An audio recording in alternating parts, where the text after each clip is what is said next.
মধ্যপ্রাচ্যে পরিস্থিতি ক্রমেই জটিল হয়ে উঠছে। ইরান এবং ইসরায়েলের মধ্যে চলমান সংঘাতে নতুন মাত্রা যোগ হয়েছে আকাশযুদ্ধের ঘটনায়। ইরান দাবি করেছে তারা ইসরায়েলের একটি যুদ্ধবিমান ভূপাতিত করেছে। ইরানের রাষ্ট্রীয় সংবাদ মাধ্যমের বরাতে জানানো হয়েছে, এই অভিযান পরিচালনা করেছে দেশটির শক্তিশালী সামরিক বাহিনী ইসলামিক রেভলিউশনারি গার্ড কর্পস। তবে ইসরায়েল এই দাবি সম্পূর্ণভাবে অস্বীকার করেছে। তাদের সামরিক বাহিনীর বক্তব্য অনুযায়ী ইরানের আকাশসীমায় তাদের একটি যুদ্ধবিমান বিধ্বংসী হামলার মুখে পড়লেও সেটি সফলভাবে হুমকি এড়িয়ে নিরাপদে মিশন সম্পন্ন করেছে। আকাশযুদ্ধ, কে বলছে সত্য? এই ঘটনার পর দুই পক্ষের মধ্যে তথ্যযুদ্ধ আরও তীব্র হয়ে উঠেছে। ইরানের দাবি অনুযায়ী তারা শুধু একটি যুদ্ধবিমানই নয়, বরং যুদ্ধ শুরু হওয়ার পর থেকে ড্রোন, ক্রুজ ক্ষেপণাস্ত্র এবং জ্বালানি বহনকারী বিমানসহ ২০০-এর বেশি আকাশযান ধ্বংস করেছে। অন্যদিকে ইসরায়েল বলছে তাদের প্রতিরক্ষা ব্যবস্থা অত্যন্ত শক্তিশালী এবং তারা এখনও আকাশে পূর্ণ নিয়ন্ত্রণ বজায় রেখেছে।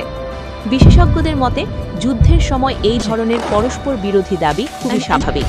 এটি এক ধরনের ইনফরমেশন ওয়ার, যেখানে মনোবল বাড়ানো এবং আন্তর্জাতিক সমর্থন পাওয়ার চেষ্টা করা হয়। যুদ্ধের পটভূমি: গত ২৮শে ফেব্রুয়ারি ইউনাইটেড স্টেটস এবং ইসরায়েল যৌথভাবে ইরানের বিভিন্ন সামরিক ও কৌশলগত স্থাপনায় হামলা চালানোর পর থেকেই এই সংঘাত শুরু হয়েছে।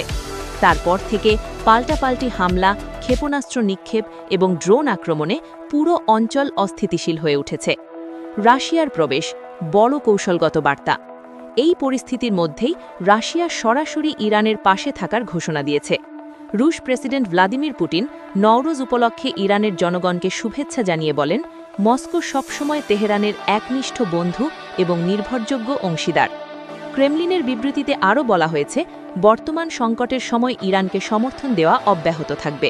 পুতিন একই সঙ্গে ইরানের সর্বোচ্চ নেতা আলী খামেনাই হত্যাকাণ্ডকে তীব্র নিন্দা করে নিন্দা জানিয়েছেন। আন্তর্জাতিক প্রতিক্রিয়া: রাশিয়া দাবি করেছে ইউনাইটেড স্টেটস এবং ইসরায়েলের হামলা পুরো মধ্যপ্রাচ্যকে গভীর সংকটে ফেলেছে। এই সংঘাতের কারণে বিশ্ব জ্বালানি বাজারে অস্থিরতা তৈরি হয়েছে এবং তেলের দাম দ্রুত বাড়ছে। একই সঙ্গে আন্তর্জাতিক মহলে যুদ্ধ ছড়িয়ে পড়ার আশঙ্কাও বাড়ছে। বিশ্লেষণ: রাশিয়ার এই অবস্থানের পেছনে কি? বিশ্লেষকদের মতে রাশিয়ার এই অবস্থান শুধু কূটনৈতিক নয়, এর পেছনে রয়েছে বহুস্তরীয় কৌশল। ১. যুক্তরাষ্ট্রকে সরাসরি চ্যালেঞ্জ। ভ্লাদিমির পুতিন দেখাতে চান বিশ্ব রাজনীতিতে শুধু যুক্তরাষ্ট্র নয়, রাশিয়াও বড় শক্তি। ২. তেলের অর্থনীতি। ইরান এবং রাশিয়া দুই দেশই বড় জ্বালানি রপ্তানিকারক। যুদ্ধ বাড়লে তেলের দাম বাড়ে, এতে রাশিয়ার আয় বাড়ার সম্ভাবনা থাকে। ৩. মাল্টিপোলার বিশ্ব গঠন। রাশিয়া চায় একটি ভারসাম্যপূর্ণ বিশ্ব, যেখানে একাধিক শক্তি থাকবে, যুক্তরাষ্ট্রের একক আধিপত্য কমবে। ৪. কৌশলগত সামরিক সম্পর্ক। রাশিয়া এবং ইরান আগে থেকেই সিরিয়া যুদ্ধ, অস্ত্র সহযোগিতা, গোয়েন্দা তথ্য বিনিময় এইসব ক্ষেত্রে একসাথে কাজ করেছে। ৫. দীর্ঘমেয়াদী কৌশল। যদি এই যুদ্ধ দীর্ঘ হয় তাহলে যুক্তরাষ্ট্র অন্য ফ্রন্টে ব্যস্ত থাকবে।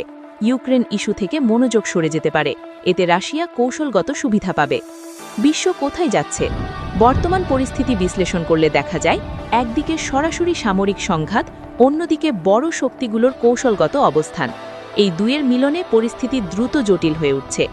বিশেষজ্ঞদের মতে এই সংঘাত যদি নিয়ন্ত্রণে না আসে তাহলে এটি বড় আঞ্চলিক যুদ্ধ, এমনকি বৈশ্বিক সংকটেও রূপ নিতে পারে। সব মিলিয়ে মধ্যপ্রাচ্যের এই সংঘাত শুধু একটি আঞ্চলিক যুদ্ধ নয়, এটি এখন বিশ্ব রাজনীতি, অর্থনীতি এবং শক্তির ভারসাম্যের বড় পরীক্ষা। আপনার মতে এই পরিস্থিতি কি বড় যুদ্ধের দিকে যাচ্ছে? কমেন্টে আপনার মতামত জানান। আরও আপডেট পেতে সাবস্ক্রাইব করুন শাকিল বিডি ভিউজে। ভিডিও ভালো লাগলে লাইক, কমেন্ট ও শেয়ার করতে ভুলবেন না। ধন্যবাদ।